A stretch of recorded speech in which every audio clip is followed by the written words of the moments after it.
Oi, eu sou o Padre Mike Schmitz e você está ouvindo o podcast A Bíblia em um Ano, onde encontramos a voz de Deus e vivemos a vida através das Escrituras. O podcast A Bíblia em um Ano é produzido pela Ascension. Usando a linha do tempo da Bíblia A Grande Aventura, nós vamos ler de Gênesis até Apocalipse, descobrindo como se desenrola a história da salvação e como nos encaixamos nessa história hoje. E hoje é o dia 19, então vamos continuar. Hoje vamos ler apenas um capítulo de Gênesis, o capítulo 37, é o início da história do nosso amigo José.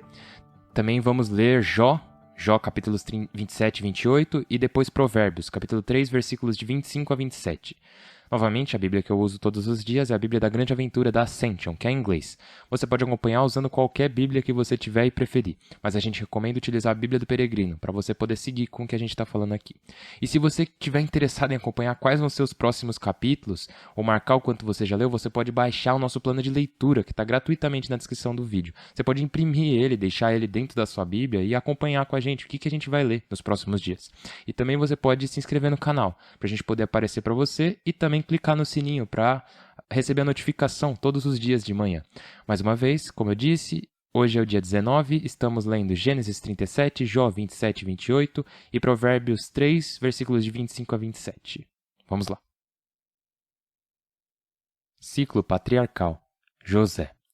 Gênesis capítulo 37. Sonhos de José. Jacó se estabeleceu no país cananeu, a terra em que seu pai havia residido. Esta é a história de Jacó. José tinha 17 anos e pastoreava o rebanho com seus irmãos.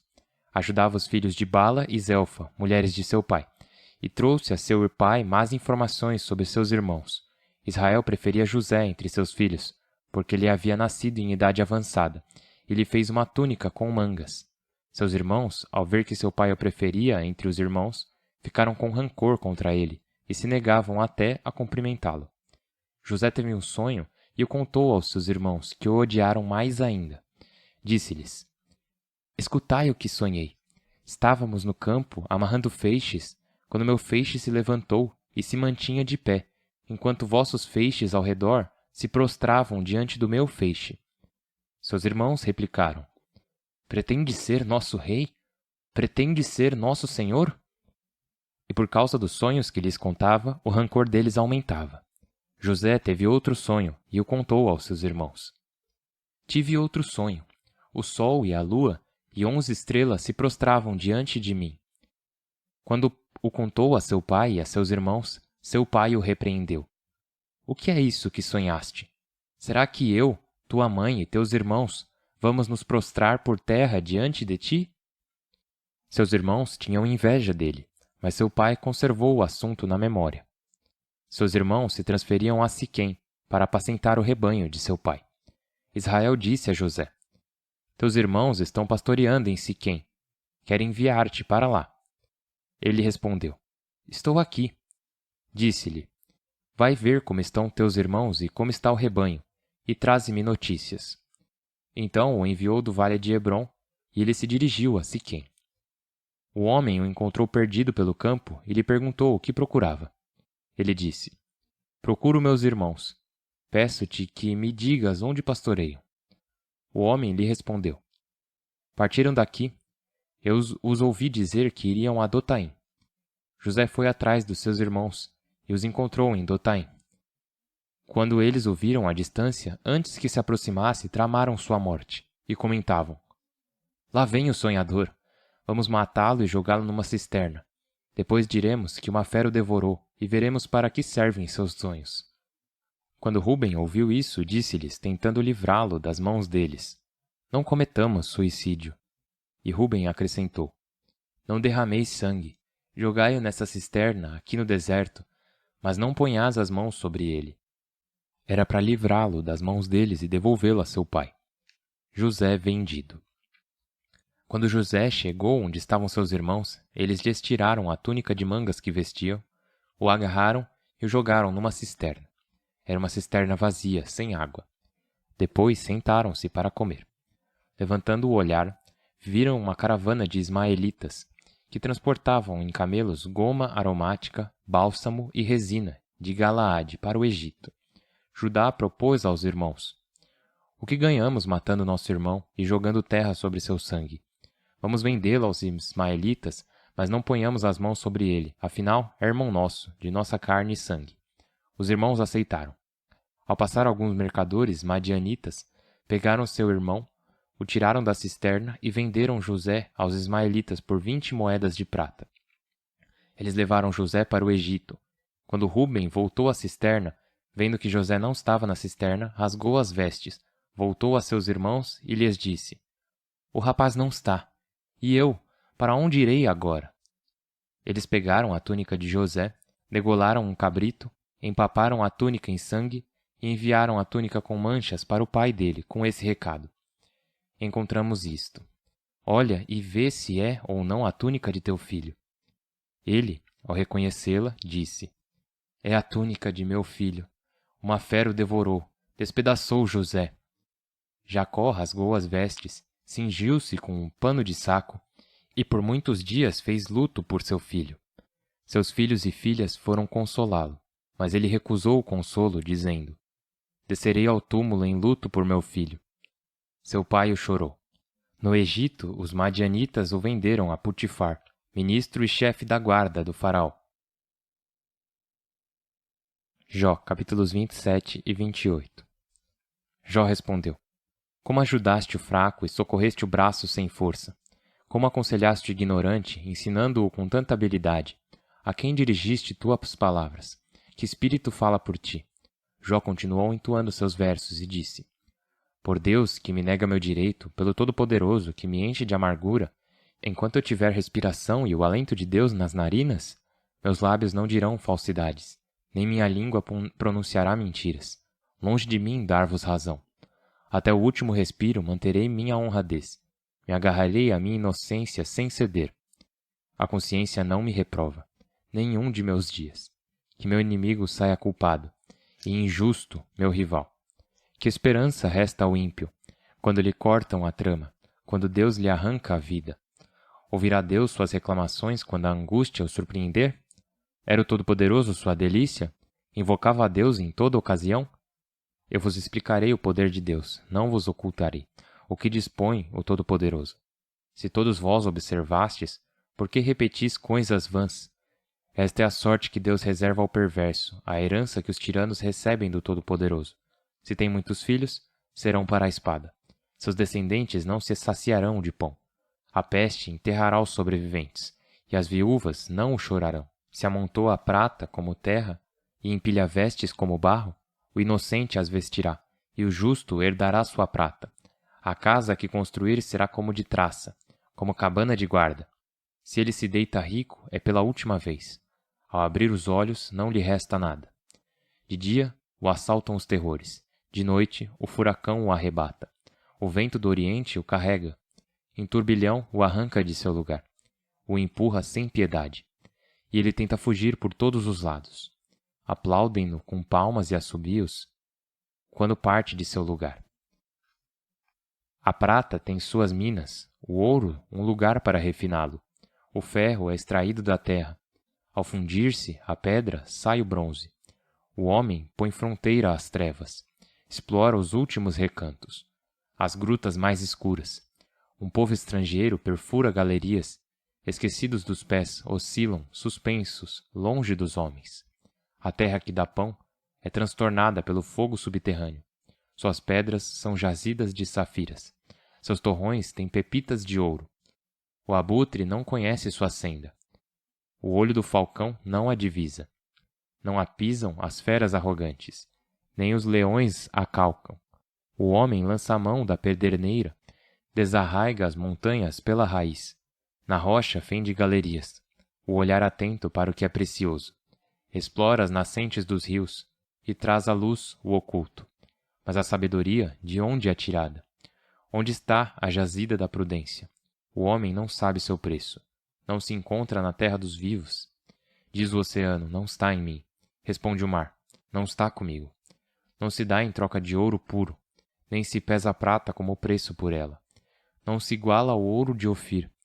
A ônix, preciosos ou safiras, não se paga com ouro nem com vidro, não se troca por vasos de ouro fino, não contam o cristal nem os corais. E adquiri-la custa mais que as pérolas. Não a iguala o topázio da Núbia. nem se compara com o ouro mais puro. De onde vem a sabedoria? Onde está a jazida da prudência? Oculta-se aos olhos dos animais e se esconde das aves do céu. Morte e abismo confessam.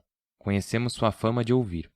Só Deus sabe seu caminho. Só Ele conhece sua jazida, pois Ele contempla os limites do orbe e vê tudo o que há sob o céu. Quando assinalou seu peso ao vento e definiu a medida das águas, quando impôs sua lei à chuva e sua rota ao relâmpago e ao trovão, então a observou e a calculou, a prescrutou e firmou, e disse ao homem: respeitar o Senhor é sabedoria, afastar-se do mal é prudência. Do livro de Provérbios, capítulo 3, versículos de 25 a 27. Não te assustará o terror imprevisto, nem a desgraça que cai sobre o perverso, pois o Senhor se porá a teu lado, e guardará teu pé da armadilha. Deveres com o próximo. Não negues um favor a quem necessita, se está em teu poder fazê-lo.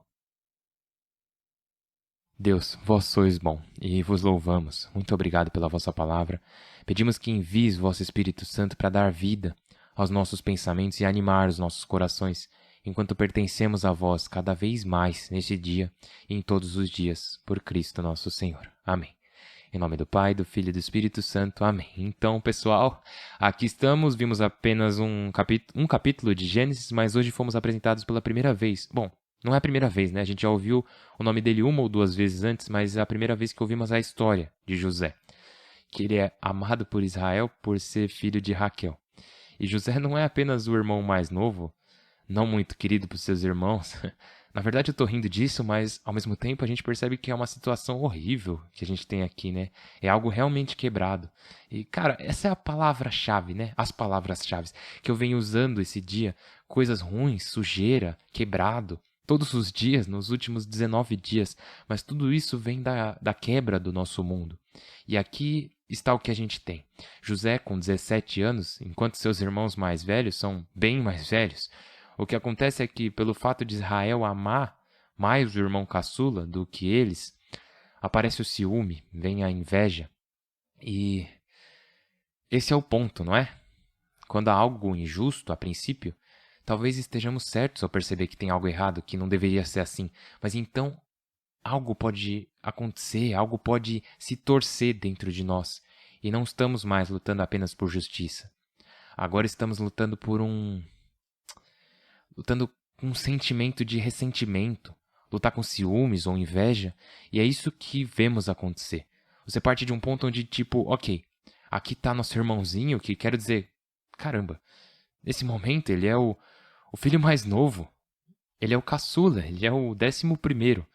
Então, até onde a gente sabe, Benjamim ainda não tinha nascido, porque depois a gente lê que José descobre que tem um irmão mais novo que ele, o Benjamim. E ele mesmo disse que não o conhecia. Mas seus irmãos sabem que José, ele não vai ter muito poder, ele não vai ter muita autoridade. Ele não é o primogênito, ele é o 11º. E ainda assim, por causa dessa distorção, por causa desse ciúme que se transforma em inveja, que se transforma em ressentimento, parece não haver como impedir o que faremos quando sentimos ressentimento. Quando sentimos que outra pessoa tem algo que acreditamos ser nosso. Que é de muitas formas a raiz desse ressentimento. Quando a gente acredita que alguém tem algo que a gente acha que deve ser nosso. Nesse caso, era o amor de seu pai. Então, eles não estão errados. Não estão errados. Mas estão errados em escolher ficar ressentidos. E esses ressentimentos levam ao ponto onde estão literalmente dispostos a matar, a assassinar seu irmão mais novo. Um jovem de 17 anos. E você pensa, eu nunca faria isso, nunca poderia chegar a esse ponto? E ainda assim, o ciúme, distorcido em inveja, distorcido em ressentimento, pode nos levar a fazer qualquer coisa. E assim, enquanto acabamos de ler essa história, uma das coisas que fazemos é prestar atenção aos erros, não para dizer, oh meu Deus, eu não posso acreditar que eles faziam tanta coisa errada naquela época. Nós lemos essas histórias para saber nossa árvore genealógica, sim, mas também para conhecer nossos próprios corações. Porque é aqui que Deus não só revela seu coração para nós em sua palavra, também revela nossos corações para nós mesmos. Porque a gente olha esse erro e pensa, eu reconheço que se eu deixar meu ciúme sem controle, isso se transforma em inveja, que pode se tornar ressentimento, que pode se tornar mortal. Eu não quero ser esse tipo de pessoa, e eu sei que você também não quer ser esse tipo de pessoa. Então o que a gente faz? Dizemos, ok, Senhor. Se esse ciúme apareceu, se a inveja se enraizou em meu coração, se o ressentimento, onde eu penso que alguém mais tem algo que deveria pertencer a mim, então o que eu preciso fazer é me voltar para você. Eu preciso dizer a verdade, e essa verdade é que a vida das pessoas é um presente. E não é algo que eu possa dizer que me é devido. Enfim, o amor das pessoas ao nosso redor não é algo que eu possa dizer que me é devido. Quando ele é dado, simplesmente precisa ser recebido com gratidão, mas não pode ser algo que é afirmado, ou reclamado, ou exigido. Assim como essa vida. Não posso acreditar que essa vida é algo que me é devido. É simplesmente algo que eu posso, quando me é dada, eu posso recebê-la com gratidão. Mas não posso exigir isso, não posso forçar isso. É simplesmente um presente. Então hoje é um presente para todos nós, para cada um de nós. E então, enquanto nos lançamos nesse dia, no dia 19 do podcast A Bíblia em um Ano, só agradeçamos ao Senhor. Porque a cura para o ressentimento, a cura para o ciúme e a inveja é a gratidão. E assim, Senhor Deus, obrigado. Obrigado por esse dia. Se você quiser acompanhar, você pode baixar o plano de leitura indo na descrição do vídeo. Se inscreva, compartilhe o podcast e, como sempre, por favor, rezem uns pelos outros. Por favor, rezem uns pelos outros. Vocês não estão sozinhos e, no entanto, sabemos que podemos nos sentir sozinhos. Com bastante facilidade, bem fácil mesmo. Mas enfim, mais um dia, mais uma palavra de Deus. Meu nome... Eu ia dizer meu nome é Padre Mike, porque esse é meu nome, mas enfim, meu nome é Padre Mike.